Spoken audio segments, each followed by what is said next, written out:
Hi welcome back ಎಲ್ರಿಗೂ ಮತ್ತೊಂದು ಹೊಸ ರೀಲ್ಗೆ. ಸೊ ತುಂಬ ದಿವಸ ಆಗಿದ್ದು ತೋಟದ ಕೆಲಸದ ರೀಲ್ ಬರ್ದಲೆ. ಸೊ ಇವತ್ತಿಂದ ಬರ್ತಾ ಹೋಗುತ್ತೆ. ಸೊ ಇವತ್ತಿಂದು ತೋಟದ ಕೆಲಸ ಬಂದ್ಬಿಟ್ಟು ಸ್ಪ್ರೇ ಮಾಡ್ತಾಯಿದ್ದೀವಿ ಕಾಫಿ ಗಿಡಕ್ಕೆ. ಸ್ಪ್ರೇ ಯಾವ್ದು ತೊಗೊಳ್ತಾ ಇದ್ದೀವಿ ಅಂದರೆ ಕಾಂಟ್ ಆಫ್ ಪ್ಲಸ್ ತೊಗೊಳ್ತಾ ಇದ್ದೀವಿ. ಸೊ ಇದು 4ನೇ ಸ್ಪ್ರೇ ನಮ್ಮದು ತೋಟಕ್ಕೆ.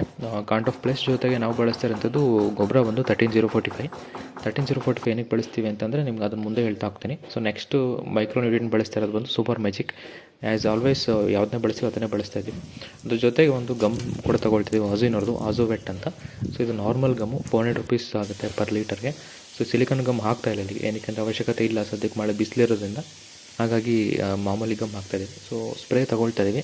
ಆಗಲೇ ಹೇಳ್ದಂಗೆ 13-045 ಏನಕ್ಕೆ ಬಳಸ್ತೀವಿ ಅಂತಂದರೆ, ಸೊ 13-045 ಬಂದು ನಿಮಗೆ ಪೊಟ್ಯಾಷಿಯಮ್ ನೈಟ್ರೇಟ್ ನಿಮಗೆ ಹೆಂಗೆ ವರ್ಕ್ ಮಾಡುತ್ತೆ ಅಂತಂದರೆ, ನಿಮಗೆ 13 ಬಂದು ನೈಟ್ರೋಜನ್ ಇದೆ ಅಂದರೆ ಯೂರಿಯಾ.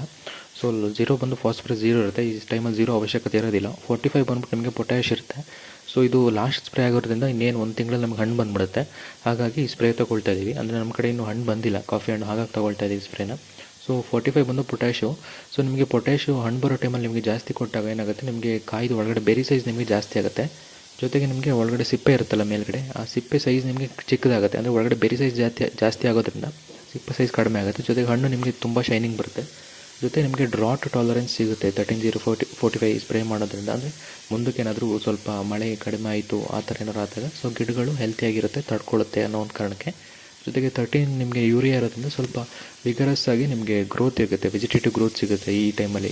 ಯಾವಾಗ ಅಕ್ಟೋಬರ್ ಟೈಮಲ್ಲಿ ಸ್ಪ್ರೇ ಮಾಡೋದ್ರಿಂದ. ಏನಕ್ಕೆ ಅಂದರೆ ಬಿಸಿಲು ಮಳೆ ಆಗ್ತಾ ಇರೋದ್ರಿಂದ ಗಿಡದ ಚಿಗುರುಗಳು ಜಾಸ್ತಿ ಫಾರ್ವರ್ಡಿಂಗ್ ಆಗುತ್ತೆ. ಫಾರ್ವರ್ಡಿಂಗ್ ಆದಾಗ ನಿಮಗೆ ವೆಜಿಟೇಟಿವ್ ಗ್ರೋತ್ ಕೂಡ ಚೆನ್ನಾಗಿ ಆಗ್ತಾ ಹೋಗುತ್ತೆ. ಹಾಗೆ ತುಂಬ ಜನ ಕೇಳ್ತಾಯಿದ್ರಿ, ಗಿಡದ ಮೇಲ್ಗಡೆನೇ ಜಾಸ್ತಿ ಸ್ಪ್ರೇ ಮಾಡ್ತಿರೋ, ಕೆಳಗಡೆ ಸ್ಪ್ರೇ ಮಾಡಲ್ಲ ಅಂತ. ಆ್ಯಕ್ಚುಲಿ ನಾವು ಇದುವರೆಗೂ ಏನು ಫಾಲೋ ಮಾಡ್ಕೊಬಂದಿತ್ತು ಅದನ್ನೇ ಮಾಡ್ತಾ ಇರೋವಂಥದ್ದು. ಸೊ ಇದುವರೆಗೂ ನಾವು ಗಿಡದ ಕೆಳಗಡೆಗೆ ಸ್ಪ್ರೇನೇ ಮಾಡಿಲ್ಲ.